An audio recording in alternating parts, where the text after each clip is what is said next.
Okay, well, welcome everybody.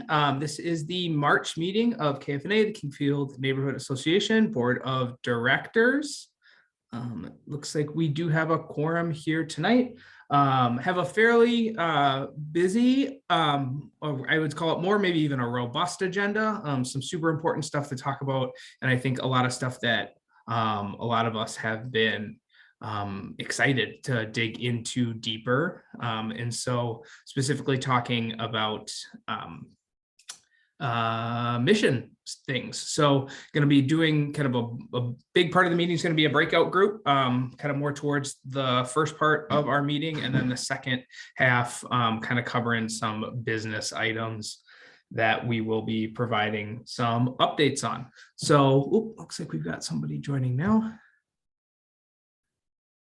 So with all of that said, I will kick the meeting off and jump into the community forum portion of the evening. It does look like we have maybe possibly a name I don't recognize or who isn't on the board, who could be a community member joining right now.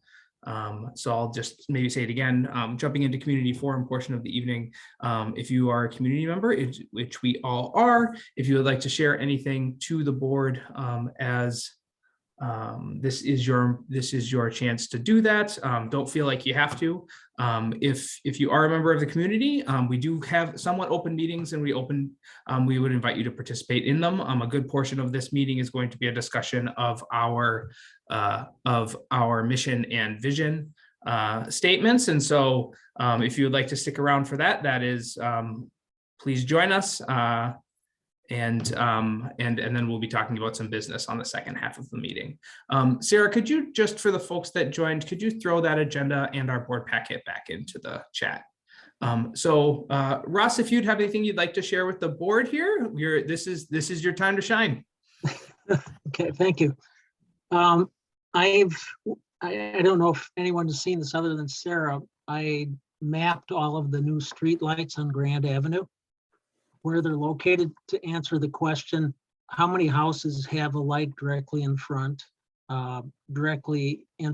between the boundary between two houses, or directly in front across from a house, and the direction of lines of sight, how many houses are affected. And I pulled all this data out, and I'm hoping to use this, for discussions with the city. I've also done some other research on international dark skies, rules and regulations, and I have a question about how these lights came about based on the Minneapolis City street lighting policy.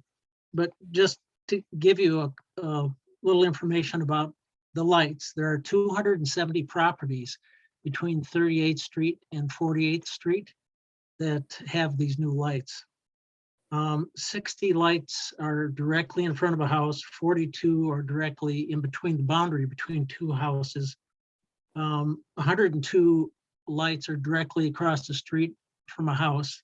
So this adds up to 74.8% of the houses are significantly impacted by the new lights. And the legal definition is light trespass. I've got more data pulled out of the mapping. I took pictures of the houses, of 10 houses, with the lights, the new lights on, and with the lights off. So you can tell the difference between how, impacted some of these houses are. I try to get a house on every block. I've got different bits of information and data about spec sheets on the lights and potential modifications that could be made. But I have one big question is part of the city reclassified Grand Avenue from a residential street, which it historically has been forever, to a pedestrian street lighting corridor? And if the street was a residential street, according to the Minneapolis street lighting code, they would have had to petition and ask by mail all of the houses, all of the buildings, all of the properties on Grand Avenue to opt in and opt out. The Public Works Department has the experience that only wealthy neighborhoods where money is no object do people opt in, because as a residential street, the assessment for the individual lights goes directly to the properties. So a way around that is to reclassify the street as a pedestrian street lighting corridor. And that way the lights are just rolled into the street assessment that we all receive. And so they were supposed to, in that process, by switching the category of the street from residential, to have put input to the neighborhood organizations, Kingfield, Lindale. And so my question for Kingfield is, did anyone receive any notification? Did they follow their procedures, or did they just jump around the need to petition us? I'll maybe ask this, if that's okay, Russ. Maybe I'll ask this to maybe say if there are board members. And maybe this could be a question, BJ, that I would point at you in terms of previous notes or agendas, if we had that. I don't remember this discussion or conversation with the board, and BJ is also shaking his head, and he probably has a better memory than I do. So I don't believe this has come in front of the board. And I am also a co-chair of redevelopment where this might have come in front of, and I don't believe this came in front of redevelopment. That is not a definitive answer, but I guess maybe I don't know if there's any other board members who remember this discussion or remember the city coming in and discussing the streetlights, or you're talking specifically, Russ, about the reclassification of the street. Right. And I wonder, if there are other ramifications from changing the classification of the street that's traditionally been residential. 98% of the properties on Grand that are by these new lights are residential houses, mostly single family homes, some apartments. And so we were, denied the opportunity to vote on the issue. And the only consequence I see is in relationship to these streetlights. I don't know. I'm curious if there's any other ramifications. So I would like to work with some other people in trying to leverage doing something about the lights that greatly impact my home. You can read a newspaper in my front yard all night long. You could have friends over and play cards in the front yard. I've got a garden in the front that the plants supposedly in these new LED lights won't flower or bloom. It's bright. It's really bright. I had to double my shades in the bedroom. I've got a small fireplace on my front porch. I can't sit in the dark and enjoy the warm, cozy fire. I've got a fire pit outside, same thing. And I've got neighbors, in casual conversations that are saying the same. And can we tone the lights down, or is there some leverage from the not having gone through working with the neighborhood before they did this? And so, Russ, the one thing that I would add to your question about working with other folks on this, I know that this is a discussion that has come up at our redevelopment committee. If I'm not sure if that's, I wasn't at our last redevelopment meeting, so I'm not sure if you were there. Were you there, or do you know about the group that's discussing it there? I went to one other meeting, and actually, I don't remember the name of the meeting. No, that's fine. If you throw your contact information into the chat, I would be more than willing to kind of get you connected in with redevelopment. I know that there is some discussion that's going on right now about possibly like a survey that would go out to neighbors on Grand about, their feelings or impacts on the lights. And so would be more than willing to get you connected in with those folks who are having those discussions as well. So. Okay, that'd be great. So I'm putting it in now. Thank you.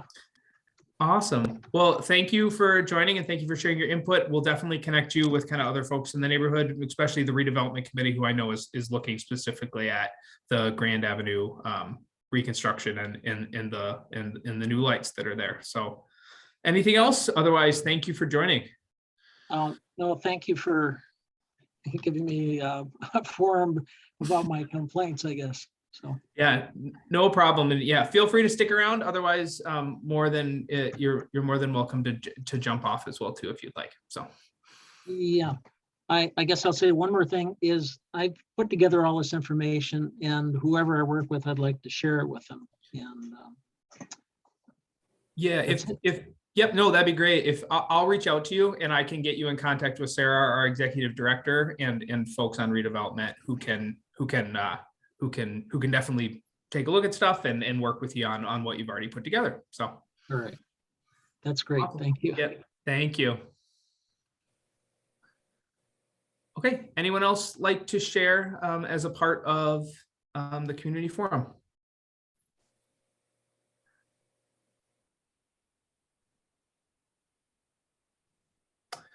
I guess I'll just say really quick, I'm not sure, I think I'm guessing folks saw that I don't have additional information on it, and I know Todd, you posted about this, that Incarnation did have a fire.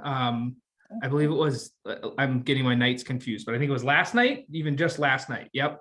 And it sounds like it was a fairly, it was a fairly substantial fire. Don't really know the impacts of it, but I talked to Sarah LR this morning, and she was reaching out to them and gonna see what they needed. And there is a food shelf there, and there are some different kind of community resources that come out of that space. And so not only obviously the impact to what is maybe not even arguably probably the most beautiful building in our neighborhood, and as well as a kind of a community hub, both for our community and this kind of the city as a whole. So yeah, if anyone else has any other information, feel free to share, but please keep kind of a lookout for that and possible ways to help going forward. So okay. With no other comments from community forum, move into kind of the approval of the consent agenda, which just is minutes from last meeting, which you find in the board packet, and the agenda, which has been posted and is also found in the board packet. Could I get a motion to please approve the consent agenda? I'll move. Second.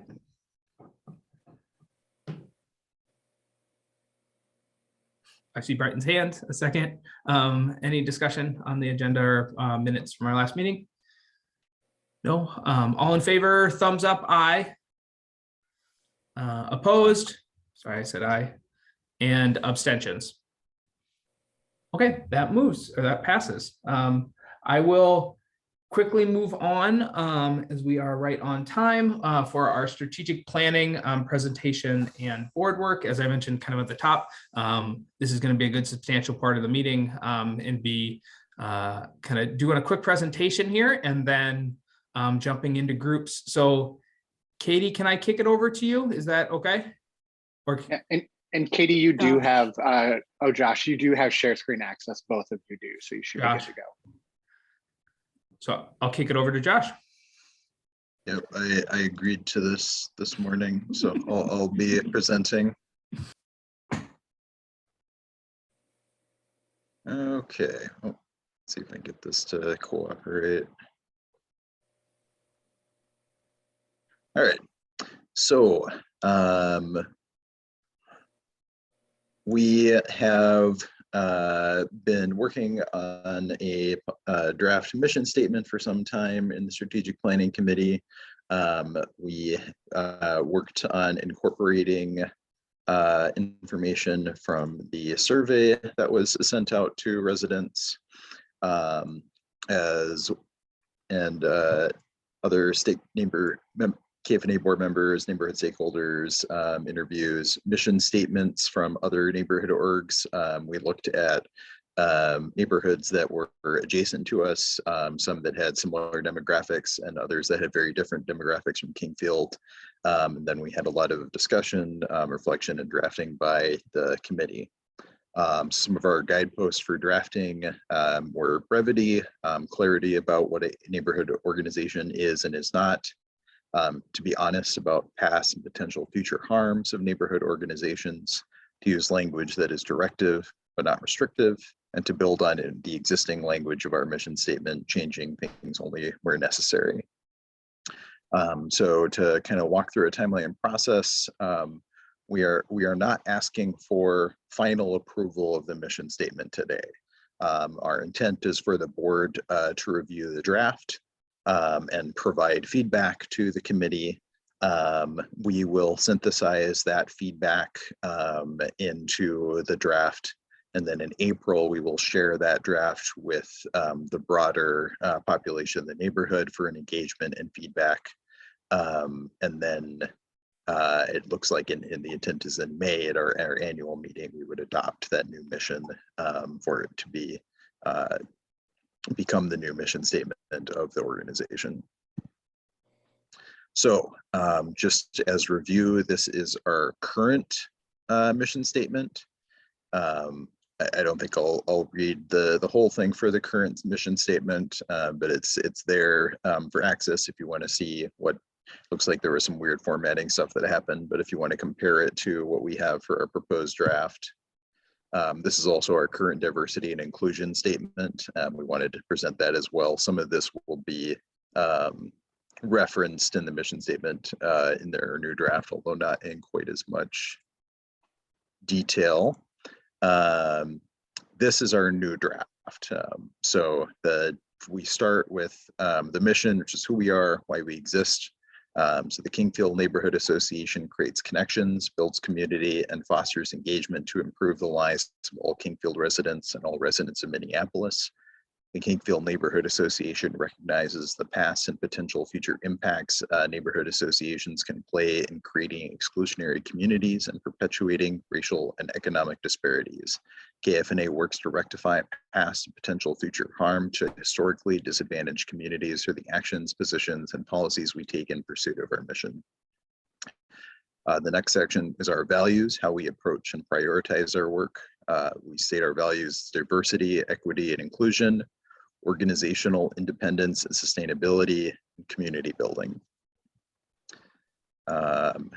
Then the strategies, what we do. So KFNA will work to accomplish its vision through the following strategies: bringing people together through community events, education, and advocacy for issues that matter to those who live, work, and play in Kingfield; fostering and supporting neighborhood leadership, organizing, and volunteering that reflects the diversity of the neighborhood and prioritizes underrepresented groups; actively sharing information through online and in-person communication channels to keep neighborhood informed and to identify neighborhood priorities; responsibly stewarding all money entrusted to the neighborhood by individual donors and grants; supporting organization staff through a living wage, competitive benefits, professional development, and fair working conditions; building processes, procedures, and organizational records to be a transparent and sustainable organization. And I also wanted to mention one thing that's not in here. We did have a discussion of this committee and went back and forth on, do we want to include specific priorities for things for the neighborhood to work on, advocate toward, create programming around in the mission statement. Ultimately, we concluded that we did not want to do that. Our theory being the mission statement should be more general and able to stand the test of time, whereas priorities might change over time.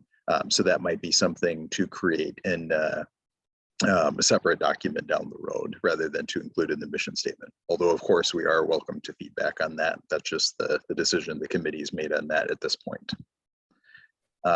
So now we intend to hand it over to the board to meet in small groups and provide some feedback for us. To try to guide your discussions. We'd look for answers to these questions: what words, phrases, elements of the mission, values, and strategies are strongest in this draft? Where do you have questions or feedback for the committee to consider for final edits to this draft? What suggestions do you have for how or where we best get this draft in front of the neighborhood for engagement? And I believe that's the end of the presentation. I'd be happy to answer any questions people have. Otherwise, we can move along to our small groups.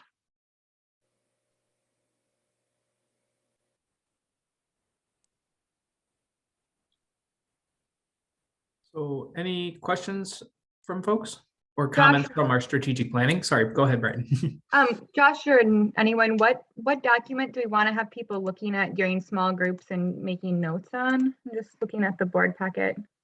Yeah, good question. If you look in mission state, there's a folder in there called mission statement discussion. And then there are 3 documents in that folder called group 1, 2, and 3. So whatever group you are named, that has both the questions in it and then the mission statement for you to review.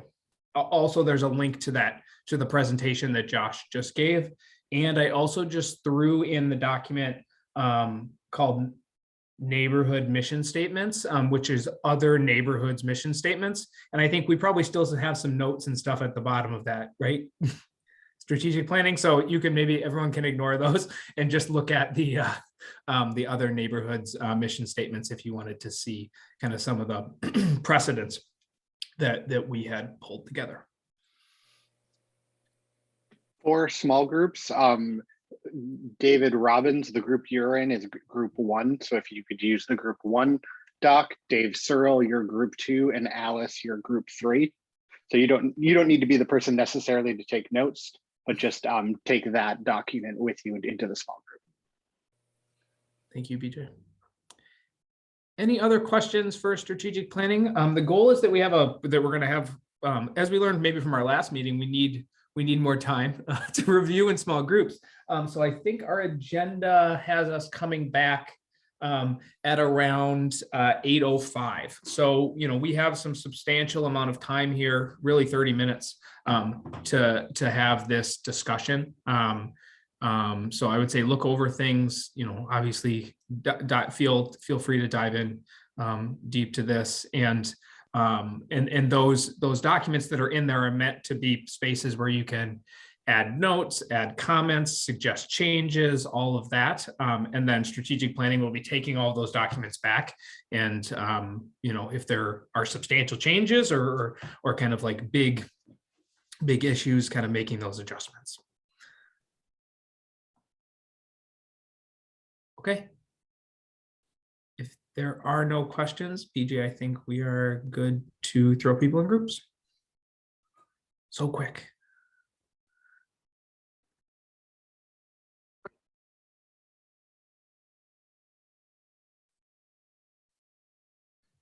Chris, I don't know if you got any of that. I got the first part. Yeah. ESG and R, environmental, social, governance, and resiliency. Thanks. The 4 principles. Okay. Well, welcome back, everybody. I think we'll do a quick report out for groups. I hope that was a good and robust conversation that everybody had. It was for us. So maybe I'll look to another group, if that's okay, to just even report out just really quickly, like 30 seconds. If there's anything you'd like to share with the group, big takeaways, and then we can move on to next agenda items. I can go from our group. Super helpful engagement and feedback. Just really grateful to bring it back to the committee. And I'll highlight that Jerome had some awesome suggestions for how we put all the different elements of the new statement in front of the neighborhood. And I think we should do what he suggested. And so we'll just say we will be in touch about how we do end up doing this before we vote in May, and would love board members to be helping amplify and get this in front of neighbors before we vote on it, both to get people's responses, but also because I just think that will help with a lot of what we're trying to do right now in terms of getting more attention to what we're about. Awesome. Thanks, Katie. Could someone else from the other group report? Sure, yeah. Same kind of thing, talked a little bit about getting neighborhood feedback and using that as a way to promote telling folks what KFNA does, and why we kind of exist and why we're here, as a way to increase visibility. And then we did kind of break through some of the different things, made some notes that I think will be helpful, and kind of did a little bit of, is this the right word exercise. Awesome. And I'll maybe just report out for our group really, really quick. Probably similar discussions, but talked a lot about kind of looking forward. Kind of talked a little bit about the tense of kind of some of the language and how we want to approach that. We made comments on that. We talked kind of in depth about that, the second paragraph in the mission statement, and the inclusion of that, rewording that, what's that there for. And so we have some good comments on that as well too. As Todd and I were talking about as we jumped back in, kind of thinking about like kind of the concept of sustainability and adding some kind of new kind of pillars into this, which I think is really interesting. And also talked a little bit about the values section, whether we need that section or whether that could get rolled up into different spaces. So some comments on that. And then I guess the next big thing was engagement. Liked some of the ideas of, and talked a lot about kind of the engagement of the with the annual meeting and this engagement happening at the same time, what's some collaboration that could happen. And I think that there needs to be kind of maybe some additional discussion about when this mission statement is voted on by the board, whether this is done with this board or whether this is done with the new incoming board. So I think that's a conversation that we probably have to have both with strategic planning and the recruiting group and probably the board as a whole. And so that's probably a good discussion to have. We'll have to talk about when we have that discussion, but those are some of the things that we talked about. Josh, did you want to add something? I would think we could probably talk about it next board meeting, because we'll have to decide before the annual meeting whether we're going to do it at the annual meeting. But it can wait. It can certainly wait till April. Awesome, thank you. And maybe what we'll do is maybe those two committees can have some discussions here in between now and then, and maybe come to the board in April with either a suggestion or somewhat of a plan. So cool. Any other comments or anything else board members would like to share about the mission discussion?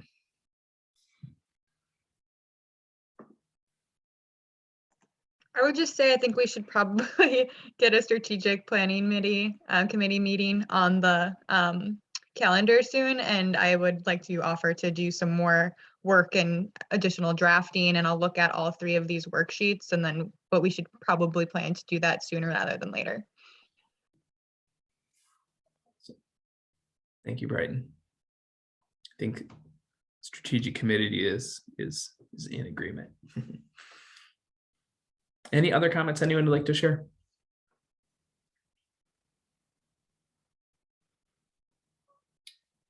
Okay.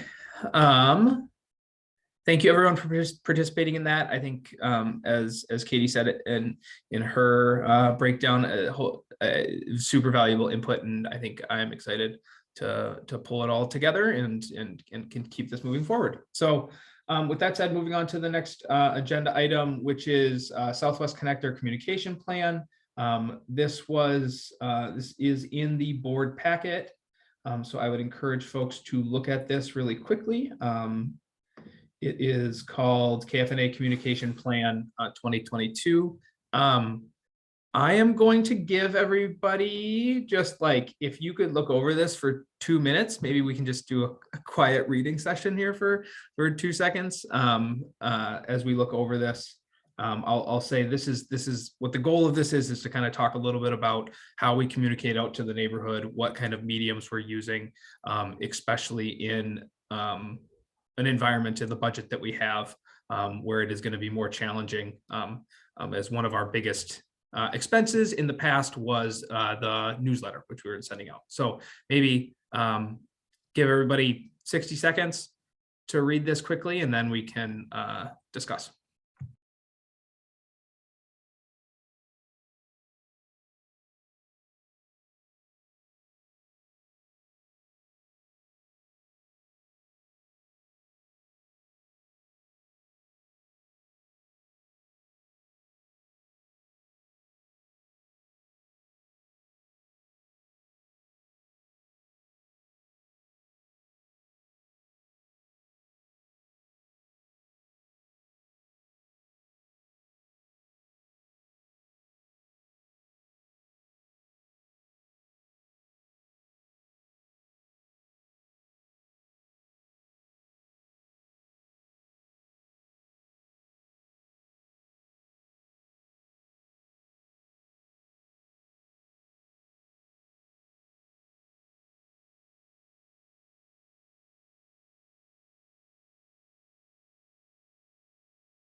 Okay.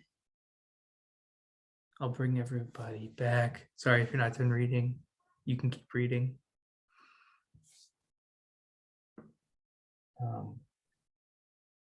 I don't really believe that this is going to need a vote from the board. That would be maybe my recommendation, is this is more guidance from the board. If there are any things that board members would like to provide input on, I know Sarah is also asking for kind of some specific engagement here from board members, which I think would be really valuable. But this is kind of I don't want to say a change. It's a kind of a new and different approach to how we communicate out to the neighborhood, using kind of the mediums that we have. So any comments that anyone like to share on this? This also is an open document too, so if you would like to make a comment directly in it, that is also a possibility.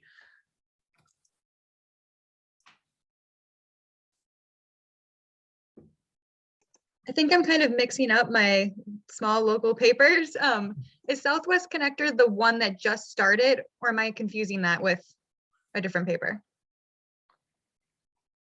And maybe someone can correct me too. It is the one that just started, and it's the print version of there's kind of two that started. Southwest Voices, which is more of the online kind of news story kind of reporting space, and then there's Southwest Connector, which is the kind of more of the print news articles, columns that you've probably gotten thrown on your front door. More kind of in the model of the Southwest Journal. Mhm.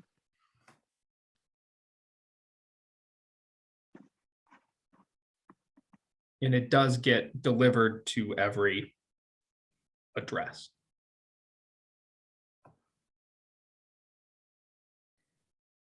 Can someone clarify real quick here? So with the recommendation for the communication plan for 2022, the total cost for implementing those recommendations, I'm looking down on the second page here. Which one of these is the total number?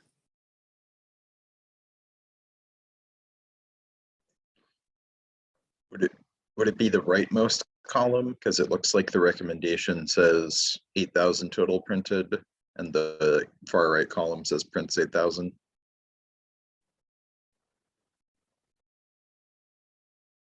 So the 10,272.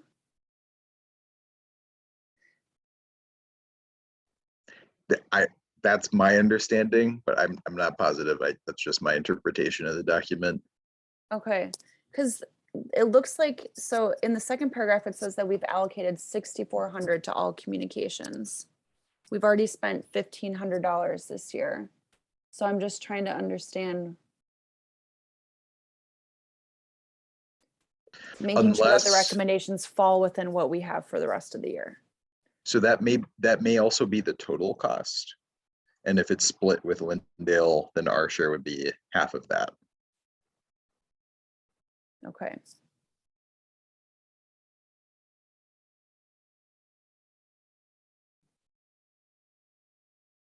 I think that's a good question, Sarah, though, that we can make sure we clarify with Sarah. So if you want to throw that question into that section, I think that would be really helpful, and then we can pass it on to Sarah and get a clarification on that.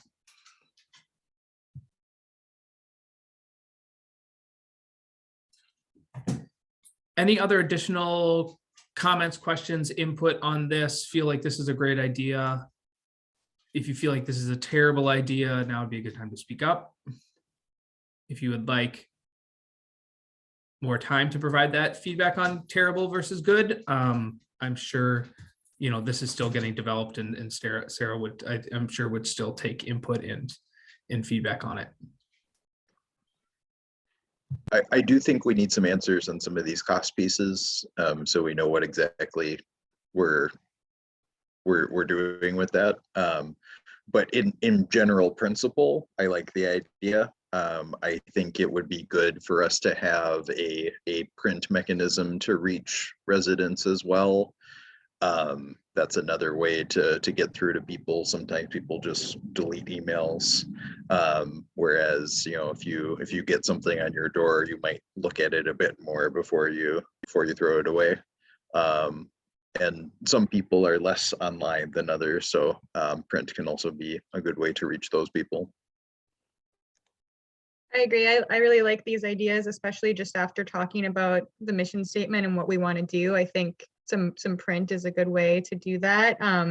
My only thing is I just don't know that much about the Southwest Connector, so I'm just always wanting to know, you know, who I'm working with. So I guess that was my only question, which I can definitely look into on my own. But I like the print option. I think the postcards are a good idea. I know it costs money, but I think that's kind of really in line with our mission.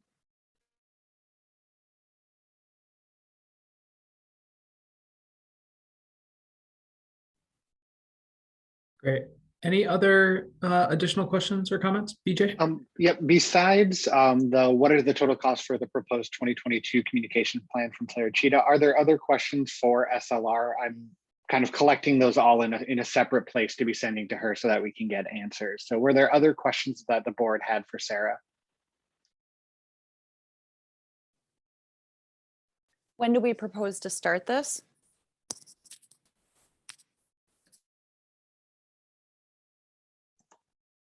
I think it would be nice if we just had specifically like, this is how many board hours, this is how many board members and how many hours of work we really need from them to make this possible and feasible. So just a clear idea of expectations and how we would break up that work.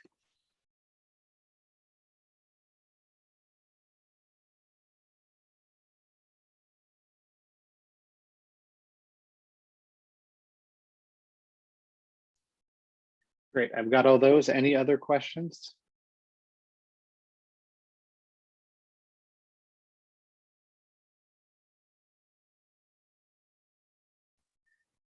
It looks like she is looking for volunteers to work along with Lindio volunteers to work out some of these details about the newsletter. And Brighton, was that your question of how much time would that need, or was that a separate question? Yeah, I think just generally like, yeah, looking for volunteers, but is it something where we need to break it up so that there's one board member taking the lead on that every month, or just what is it that Sarah thinks they're going to need to really make it feasible? Because it can be hard to just organize volunteers and get that stuff done. So just a clear understanding of, I need 10 people to volunteer per year and I need them to plan on 4 hours of work for their month or something along those lines. Great.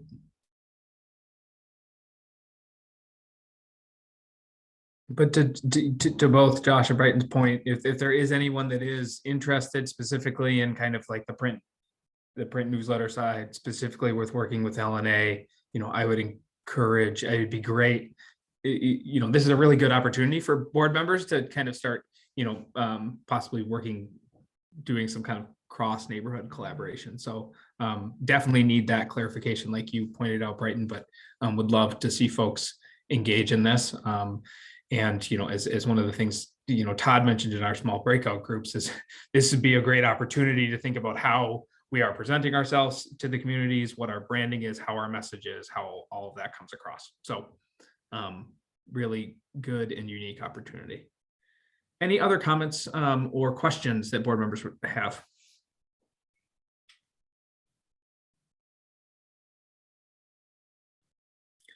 Okay. Thanks, everybody. We'll continue to update this and provide those questions to Sarah. I'll maybe ask her that she provides kind of some clarification via email to everyone, and always feel free if you have any more questions or clarification to continue to reach out to her, and we can continue this discussion on communications plan. Next item, and I am a touch behind. Sick and safe leave contract update. That also is in and contract update with Lindale. So these are kind of two separate items. I'll maybe explain the simplest one. I wrote this in an email just for everybody too. We are updating the sick and safe time leave policy to be in alignment with the city. It's essentially creating one. The policy is in the board packet. It is, in my understanding, fairly standard, and we are following the city's essential guidance in that. Anything else, and any other executive committee members would like to share, as we had this discussion at our last Well, meeting? it's not just the guidance, it's the law. The law, yeah. We're not in compliance. There's a requirement that we provide sick time that was passed a year or two ago, and we haven't updated our policies to do that. I think it might have even been back in 2017 when it was passed or something like that, if memory serves. You know, I think it might have been that long We ago. don't have that already. Yeah, Here we go. So yeah, no, I think you're right. I think it was longer ago than that. So and then the one thing that I will say that does, I believe, and anyone correct me if I'm wrong, I'm gonna say above and beyond, but it is more than the base minimum is, we are writing that the sick days are paid days. They are not non-paid days. So that is an addition to the kind of that, well, the minimum law. Any questions on this policy? And I do believe, executive committees, BJ, you're shaking your head. I think you know what I'm going to say. I do believe that we do need to vote on this. So could I get a motion to please approve this policy? So moved. Could I get a second? Second. Discussion? Seeing no discussion, all in favor? Aye, thumbs up, yes. I thumbs up, yes. Opposed? And any abstentions? Great, thank you. The second item, which is also on this line item, is the contract update with LNA, also in our board packet. A little bit of brief background on this. It's essentially a contract amendment. David, correct me if I'm using the wrong words. A contract amendment to the existing contract that we have with LNA to increase the amount paid from LNA to KFNA to essentially be better in alignment with the work that Sarah is doing for LNA right now. So it is an increase in that dollar amount that LNA is paying us, KFNA. This has been, I believe, please someone correct me if I'm wrong as well, if this has been reviewed by the LNA board, and I don't know if it has been passed. I believe they were meeting on Monday of this week or Monday of last week. I can't remember what it was, but with Sarah not here, I'm not sure if it has been passed, but I'll put that in the notes for her to follow up with us. Okay, and I'm assuming because it's still on the agenda that it was, but what we need is the board to approve this this contract amendment for LNA paying us additional dollars for Sarah's time. So moved. Second. I see Alice's hand. Discussion, if anyone would like to discuss this or have any questions on it. No discussion. All in favor, please say aye. Yes. Aye. In the chat. Noes. And abstentions. That motion passes. Thank you very much. Moving on to committee updates. I see that renter engagement is on here. Can I, Sarah, you got something to share? Thank you. I do, yes, thank you. I am going to put a link here in the chat. Oh, where is it? Here we go. Okay. Okay, there's a short document. Yeah, so I had sent out an email about this last month, kind of looking for a couple of people to work on setting some specific renter engagement goals, and Katie and Josh volunteered to help with that. So thank you very much. We have met to discuss this and talk about The current Equitable Engagement Fund that we received from the city of Minneapolis, which is about $8,000. And that fund is meant to cover Kenzie's position, or organizer position. In the document here, I've included just a link to the general engagement fund information, as well as to the fund proposal that KFNA put together. The goal here is to, the proposal was written with a focus specifically on building engagement with neighbors who rent in Kingfield. And so the idea here is to come up with some measurable goals so that we know, are we reaching this intent that we have for using these equitable engagement funds? Also to hold ourselves accountable, to make sure that we're spending that money in the way that the proposal was written and that was originally intended. Making sure that, we're working with all neighbors and having relevance in the neighborhood to people who have a variety of, different housing situations. And then also to help set us up for success with future grant money that we might want to go for. Right now, grants, as they should be, are very focused on equity. And so making sure that we're setting these goals, being able to demonstrate our progress with engaging with renters in the neighborhood, I think is really important and is something that we can continue to grow in the future for sure. But these initial proposed goals are really meant to be kind of a first step in this direction, helping us lay some of the intentional foundation and grounding in renter engagement in order to kind of develop those relationships long term. So the three things that we honed in on here and are to develop a Kingfield neighborhood renter profile and to really have a shared understanding of the rental landscape in our neighborhood. So I just pulled a few different points here that we can put together. Definitely welcome any other data points or information that people are interested in learning about, or that might help us to understand this landscape better in our neighborhood. So things like in 2019, we had some rental maps and property owner lists put together by Cura, getting those updated. We've had, we are experiencing some significant growth right now in our apartment buildings, multifamily homes in the neighborhood. We want to make sure to capture that information, have an understanding of how our neighborhood will be growing with people who rent, and thinking about what those projections might look like over the next 1 to 5 years. Also understanding cost burden households in the neighborhoods, neighbors who may be facing evictions. That's public information actually. And so just in some of the cases of some other neighborhoods, neighborhood organizations have connected with neighbors facing eviction to offer resources and support. That may be something that Kingfield decides to do or not, but at least having that grounding and understanding we thought was important. Promoting relevant renter resources. So thinking about our current website, our current social media, etc.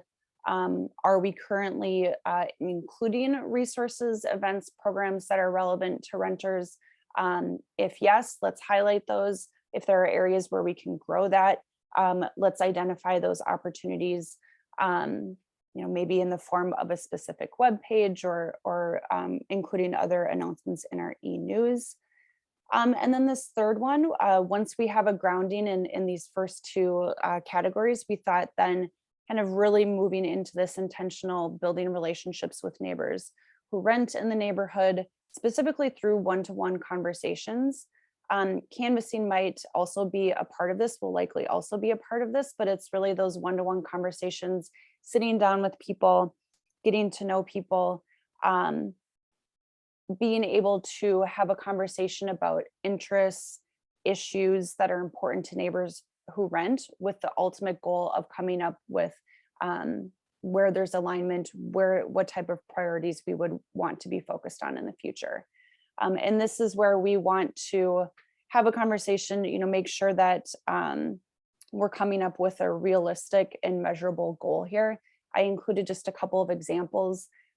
Wyndham Community Council to the south of us is currently hiring for a renter engagement organizer, and their job description has 10 one-to-one conversations a week, which is very ambitious. I think. I don't know that we'll have enough hours to do that, to be that ambitious, but is 10 conversations a month doable? These are the things that we need to talk about with Sarah and Kenzie to make sure that we're being realistic here. Another idea is, are there specific buildings where we want to get to know people in the neighborhood? But again, open to ideas on how we might measure that there for the most impact. Let's see. And Josh and Katie, feel free to jump in here if I missed anything. But next steps, meeting with staff to discuss this, have a conversation about what a realistic goal is for those relationship buildings.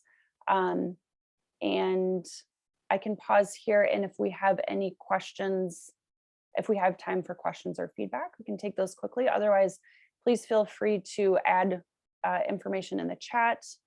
I'll turn this on to edit access so people can add comments here too, if there's any. Do we have a couple minutes for any questions or feedback? Okay, cool. One comment that I have, I think it's really interesting to think about cost burdened households and foreclosures. I haven't seen these lists in a while, but I know that neighborhood organizations, I don't know the exact policy, but almost have a right of like first refusal, or we actually get lists from Hennepin County of these are the tax foreclosed properties. And I know neighborhood organizations have essentially benefited in the past from tax foreclosures in being able to purchase those homes from Hennepin County. And so it's kind of an interesting historical relevant. I don't know how much of that has happened in Kingfield with us benefiting from tax foreclosures. But I know that it has been used in other neighborhoods to essentially purchase properties and use them in, I'm assuming, all sorts of different ways. So yeah, kind of the history there, and then thinking about that a little bit differently would be something I would be really interested in. And you touched on this point in your last comment, Sarah, but would love to know exactly how we're tracking, right? Or like how we're tracking, especially if we're having 10 conversations a week. Some of them are board conversations, some of them are staff conversations, some of them are like how we can all kind of get together to make sure that we're tracking all of that so that we can report on it. And that's obviously something you guys are thinking about, but I'm excited to be able to say at the end of the year, this is what we did.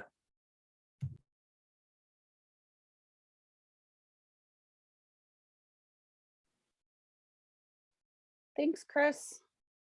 Any other questions or feedback right now?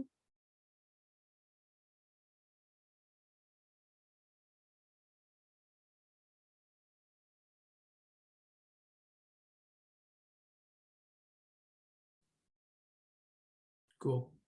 Good. Awesome. Thank you, Sarah.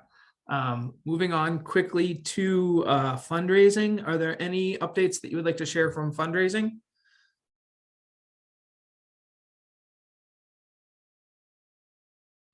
You bet. 1 second. No problem. There we go. Fundraising is back on track to actually have some fun this year. We're engaged and we're ready to get it back out in the community. We had a conversation about block captains, block fundraising, and decided maybe that wasn't our avenue for this year. We've moved more towards the proactive and community engagement section of first and foremost Porch Fest and maximizing Porch Fest this year.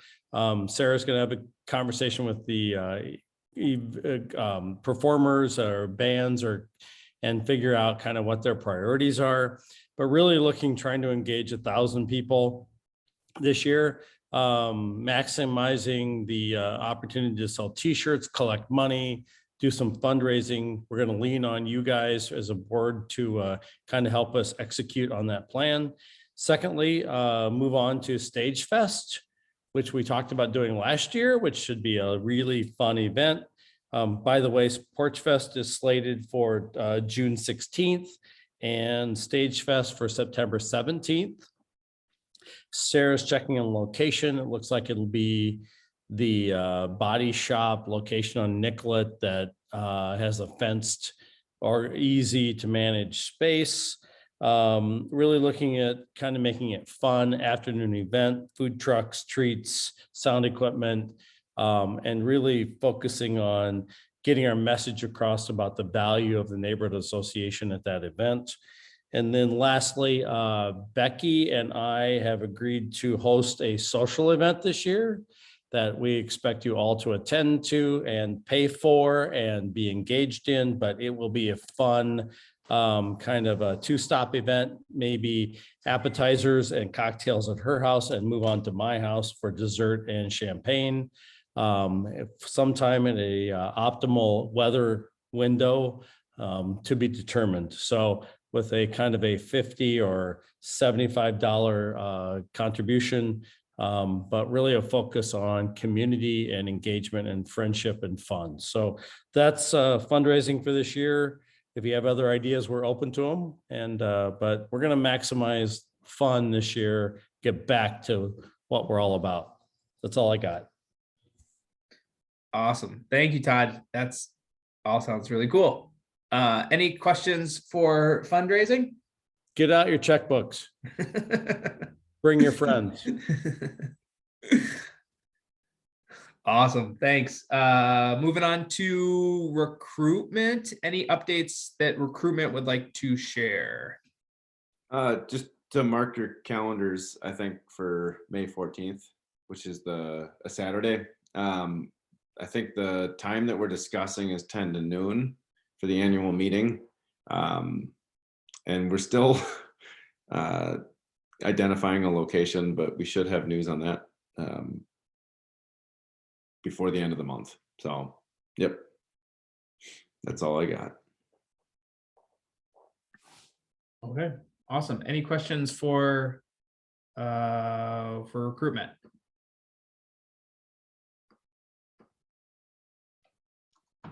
Seeing none, we are right on schedule. So kind of moving on to the last item, closing shares. I see BJ, you are the top of our list. So sorry. Yeah, looking forward to retirement. Got a ways to go, but just spent a week in Palm Springs and am ready to retire to the desert. Neighborhood stuff. I'm super excited that Boluto's moving to the space behind Cocina Latina. They're going to have more sit-down space. It's going to be a bigger space for them. They're going to have a full bar. Super exciting change in the neighborhood. Awesome. Thanks, BJ. And I am next. Obviously want to, for all the parents out there who are working through, I don't even say complications, just new kind of situation with kids not being in school right now. Also kind of from my perspective in supporting teachers here in ESPs in Minneapolis is super important. Our daughter has first year in kindergarten and has had an amazing kindergarten teacher, and we owe her a lot. And so we're very obviously excited to support teachers and also understand that parents, in being one, have a little bit more complicated of a space. So maybe check in on the parents in the neighborhood that you have, and also kind of the teachers and ESPs in the neighborhood right now. We are very lucky to have a daycare, St. John's on 48th and Nicollet, that is taking siblings. And so we got incredibly lucky to be able to have a space for family to go every day. So, but I know that that's not the case for everybody, but that is my update. Sarah T. Okay, well, I'm talking about schools too. So, yeah, I just want to echo what Chris said and invite everyone here to come over to the Barton Family Solidarity Rally tomorrow morning. It is, I'll put a link here in the chat. But Barton Elementary School, which is the community school for all of Kingfield, is having a solidarity rally tomorrow morning at 9:30. It's actually not at Barton. It's in the Bethlehem Lutheran parking lot on, I think, 41st and Lindale for better visibility. But yeah, the teachers, ESPs, people from the neighborhood, students are all going to be there. Everyone is welcome to come in and show support for public education and for the neighborhood. It's a good time, I think. I think there's good energy, good vibes in supporting our community school. And so I'll add a link there. I also just heard that there's a South Side rally happening, I think over at Bancroft, Powderhorn, and Green Central, kind of a longer march throughout South Minneapolis. So if you want to walk in March, you can do that instead. But yeah, I just want to extend that personal invite and know that the teachers, the ESPs, they really welcome support from everyone. It's not just about people who have kids in schools. It's about how public education creates strong communities. So thank you. Awesome. Thanks, Sarah. Lost my thing. Todd. Living in this community is never without surprises, and I live on a very busy corner. And so Saturday, it was a giant car accident, and Brad had every EMS firefighter accident victim in our house. And so that happens frequently on this corner. I took somebody home last week after an accident. Today it was teachers on strike. This morning at 4:30, it was a fire at Incarnation. I just want to remind everybody that living in this community is about being alive and being engaged. And so we're grateful to be here, and we're grateful to be part of the community. It's a lot of fun. And so when you embrace it, you can enjoy it. So thanks for being a part of everything. Glad to be here. Awesome. Thank you, Todd. David R. Yeah. To follow up on Chris and Sarah, to your points about school closures, I heard something on NPR this morning about the Y having like spaces available for parents, but I'm wondering if KFNA should send out some notice to parents so that parents know they have resources. I think that would be a good thing to do. But yeah, other than that, things are going well. I'm looking forward to the ice getting off the sidewalk so I don't have to take a risk with my legs and my head every morning when I walk the dogs. So, yep. Awesome. Thanks, David. David S. So while you're waiting for the new Boluto to open, you could come eat pancakes at Martin Luther King Park on, it's the 19th. So it's not this Saturday, but next Saturday. KFNA and the park are co-hosting a sat boil and pancake breakfast. So BJ and I, and there is a Sign Up Genius. I don't know where it is, but at some point, if you're like, oh, I want to help make pancakes or figure this, our first annual pancake breakfast out, we'd love to have your help, or just come eat some pancakes with us. There's an Eventbrite that you can find at the KFNA website. I think it's 20 for an adult, 30 for an entire family. We just made up prices that we thought were both fundraiser forward, but fair if you have more than one human in your life. Yeah, and it's going to be our first time ever doing it. So we're going to be eating or using syrup from the neighborhood, and we're going to be using the reverse osmosis machine, which is the first time that's ever been done, which is a bucket with tubes in it. But then there'll also be a live fire boiling down, sap into syrup. Yeah, so we don't expect it to, blow the coffers off, but we do hope that it's fun and that we learn some things. So we'll be able to do it again in the future. It's from 9 to 10:30. You don't have to be there the whole time if you're eating or volunteering. And the other piece is that weather permitting, we'll do it outdoors. And also if the park is able to get the propane flat top grill. I do have the pancake gun. borrowed from the YMCA as well. Otherwise, we'll do it inside that small gym, not the big one, but the the little one that you vote in or you register in.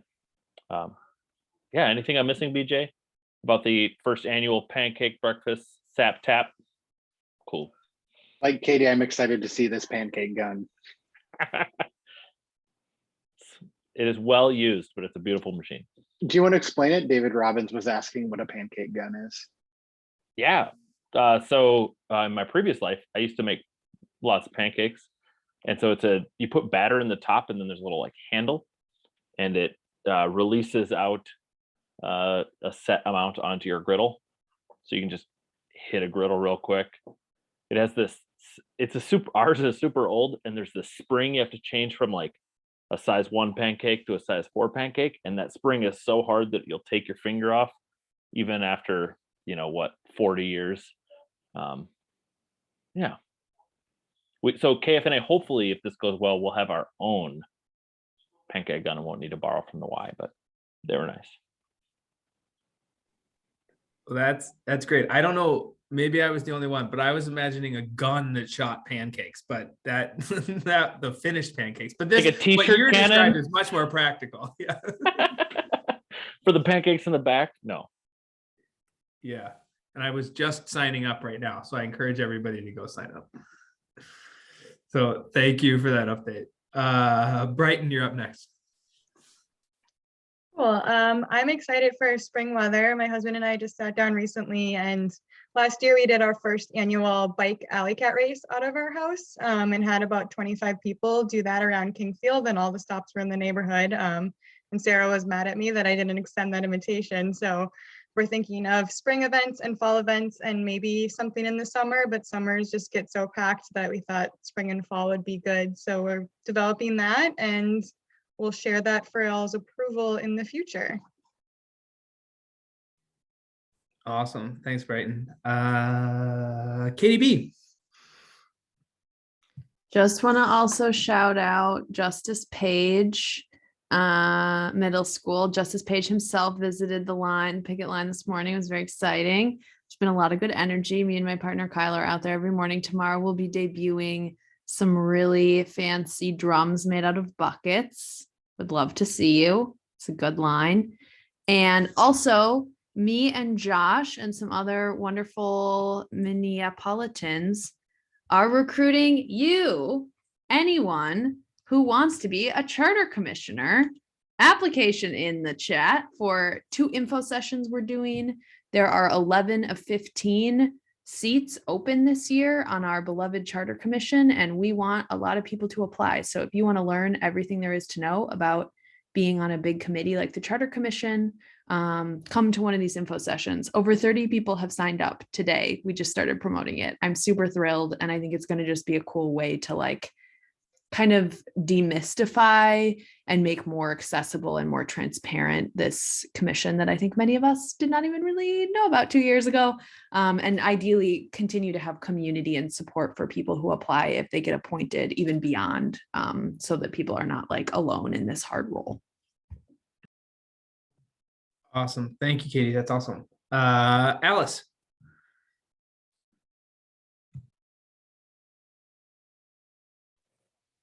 Our neighbors are looking forward to the weather getting better. We had a community effort to dig a couple of cars out of the alley just last night or the night before, because with all the freezing and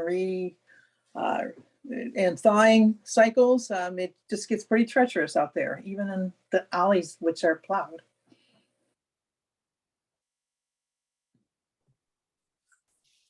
Awesome. Thanks, Alice. Jerome. Yeah, not too much to share. I would say 2 things that are on my mind is I should recommend folks read the after action review report that came out in the aftermath of the murder of George Floyd and how city officials handled that. I know there's been a lot of media about it, but the report itself is interesting reading. Secondly, my family and another family on my block are helping to support a family from Ukraine who are refugees from the violence over there. And I know there's a lot of nonprofits that are leading some of those efforts. Some of the Shepherds Foundation is one, and there's some others. So I just encourage you to look for opportunities to support those folks. And that's it for me. Awesome. Thank you, Jerome. Josh. Well, I'll also plug the Charter Commission info session. And in addition to that, I've now written my second freelance article for Southwest Voices, which is also about getting people to apply for the Charter Commission. So yeah, good civic engagement opportunity if you really like rules. Yep. Thank you. Thank you, Josh. As someone who needs to be reminded of the rules pretty consistently, maybe I could use a more rule heavy space. But again, thank you everybody for the time tonight. And in 5 minutes early, which is a rare occurrence. So go enjoy the rest of your night. It was great to see you all. We'll be in touch. Sarah will probably reach out with some of the questions and some of the responses that we had, or some of the questions out of this meeting. So please look for that. So again, thank you everybody, and we'll hopefully talk to you all soon. Thanks, folks. Bye, everyone. And Chris, have you stopped